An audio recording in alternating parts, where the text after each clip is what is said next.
Bentuk negara Singapura adalah republik parlementer di mana kepala negara adalah presiden dan kepala pemerintahan adalah perdana menteri. Sistem politiknya yaitu demokrasi perwakilan di mana kabinet yang dipimpin oleh perdana menteri bertanggung jawab kepada parlemen. Bentuk pemerintahan Singapura adalah republik parlementer dengan sistem pemerintahan parlementer. Kepala negaranya adalah presiden sedangkan kepala pemerintahannya adalah perdana menteri. Parlemen Singapura bersifat unikameral dengan anggotanya dipilih tiap 4 tahun sekali melalui pemilu. Fungsi legislatif parlemen yaitu membentuk undang-undang, mengatur anggaran, dan mengawasi pemerintahan.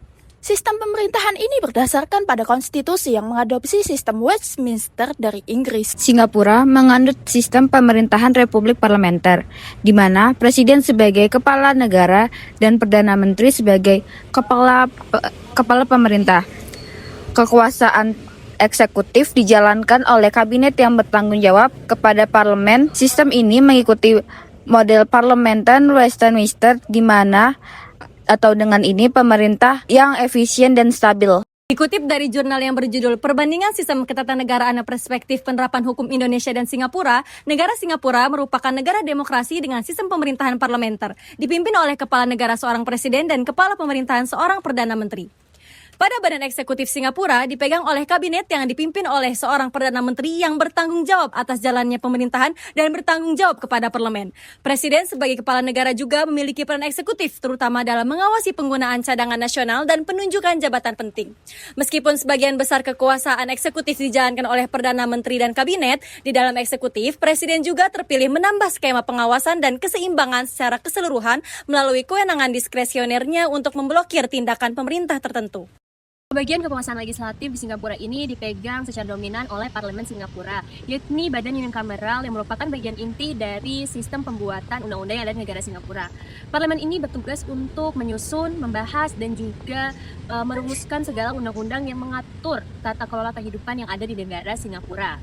Nah, struktur ini terdiri dari 3 jenis anggota. Yang pertama yaitu anggota parlemen ataupun AP yang dipilih melalui pemilihan umum. Yang kedua, anggota parlemen non-konstituensi ataupun NCMP yang ditunjuk melalui pihak oposisi yang kalah untuk memastikan suara oposisi yang kuat. Dan yang ketiga adalah anggota parlemen yang dinominasikan ataupun NCP, yakni para personalitas non-politik yang ditugaskan untuk membawa sudut pandang independen dari masyarakat sipil. Meskipun secara teknis Presiden Singapura ini merupakan bagian integral dari legislatif dan juga memiliki wewenang untuk memberikan persetujuan akhir terhadap RUU dan menjadi undang-undang. Peran sehari-hari Presiden Singapura ini bersifat secara seremonial dan juga memegang kekuatan penting untuk mengawasi, terutama pada hak veto dan juga pada cadangan negara dan juga penunjukan jabatan tinggi yang ada di Singapura. Secara keseluruhan memang parlemen ini memegang inti pada legislatif dan juga pemeran inti pada legislatif ini. Dan juga dia merupakan bagian terpenting untuk memberikan pengawasan melalui penunjukan NCP dan juga NFP untuk menjamin tata kelola negara yang bertanggung jawab dan juga komprehensif. Yudikatif Singapura itu akan dikenal kehakiman yang Singapura memiliki efisiensi, transparan, dan reputasi internasional yang sangat kuat. Dan juga makanya tidak heran, Singapura ini memiliki pusat bisnis dan keuangan global. Untuk strukturnya, sistem peradilan ini bersifat hierarkis atau hampir mirip dengan Inggris atau bisa disebut common law. Nah, ada 3 pengadilan tinggi, yaitu yang pertama pengadilan negeri, yang kedua pengadilan negeri, dan yang ketiga pengadilan banding. Nah, yang pertama dulu pengadilan tinggi. Pengadilan ini dibagi lagi menjadi pengadilan kolonel, kedua pengadilan magistrat, dan ketiga pengadilan khusus.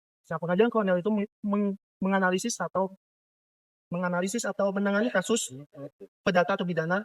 Dan kedua pengadilan magistrat yaitu hampir sama pengadilan kolonel tapi lebih khusus lagi. Nah, untuk pengadilan khusus ini dibagi lagi yaitu pengadilan kolonel, pengadilan kecil, dan pengadilan anak dan keluarga. Nah, untuk pengadilan kolonel yaitu menyelidiki kematian yang tidak wajar. Dan kedua, pengadilan kecil menangani sengketa konsumen. Dan ketiga, pengadilan anak-anak atau keluarga. Itu lebih ke arah hak asuh anak, kekerasan dalam rumah tangga atau nakal. Nah, yang kedua, pengadilan tinggi. Pengadilan ini sudah ada sejak tahun 2021. Dibagi lagi divisi banding dan divisi umum. Dan yang ketiga, pengadilan banding. Pengadilan ini untuk pengadilan banding biasanya terdiri dari 3 hakim untuk perkara yang sangat penting dan biasanya lebih. Dan untuk prinsip dalam sistem yudikatif itu ada 4 prinsip. Yang pertama, efisiensi dan teknologi. Yang kedua, integritas dan bebas korupsi. Tiga, kepastian hukum. Dan keempat, hukum yang tegas dan tidak menggoni. Selanjutnya, sistem pemilihan di negara Singapura. 1. Singapura memiliki 2 jenis pemilihan utama. 1. Pemilihan umum parlemen atau general election, yaitu memilih anggota parlemen atau MP setiap 5 tahun sekali. 2. Pemilihan presiden atau presidential election, memilih presiden setiap 6 tahun sekali secara langsung oleh rakyat. Kedua, sistem pemilihan parlemen menggunakan sistem first past the post atau FPTP atau mayoritas sederhana. Artinya, calon atau kelompok calon yang mendapat suara terbanyak di suatu daerah pemilihan langsung menang. Pemilu diselenggarakan oleh Election Department atau ELD di bawah kantor Perdana Menteri. Ketiga, jenis pemilihan daerah pemilihan. Ada 2 jenis daerah pemilihan di Singapura. Single Member Constituency atau SMC, yaitu mewakili suatu wilayah kecil dan hanya ada 1 anggota parlemen yang terpilih. 2. Group Representation Constituency atau GRC, yaitu mewakili wilayah besar terdiri dari 6 anggota parlemen dalam 1 tim. Setiap tim wajib mencakup setidaknya 1 anggota dari kelompok etnis minoritas seperti Melayu atau India. Tujuannya menjaga keragaman dan persatuan rasial di parlemen. Selanjutnya di Singapura, pemilu dimulai saat pemerintah membubarkan parlemen dan menentukan tanggal pemilihan. Calon dari partai atau independen akan mulai mencalonkan diri dan dilakukan kampanye selama 9 hari. Setelah itu, warga datang ke TPS pada polling day untuk memilih wakil mereka. Presiden dipilih setiap 6 tahun sekali lewat pemungutan suara langsung. Calonnya harus mempunyai pengalaman memimpin dan dikenal jujur. Tapi, sebagai presiden lebih berperan sebagai simbolik negara dan penjaga stabilitas. Sistem pemilihannya memiliki first past the post. Jadi siapa yang paling banyak suaranya akan langsung menang. Ada juga sistem GRC untuk semua etnis minoritas di Singapura tetap terwakilkan. Secara keseluruhan, pemilu di Singapura terkenal rapi dan efisien dan hampir selalu dimenangkan oleh Partai Aksi Rakyat atau PAP.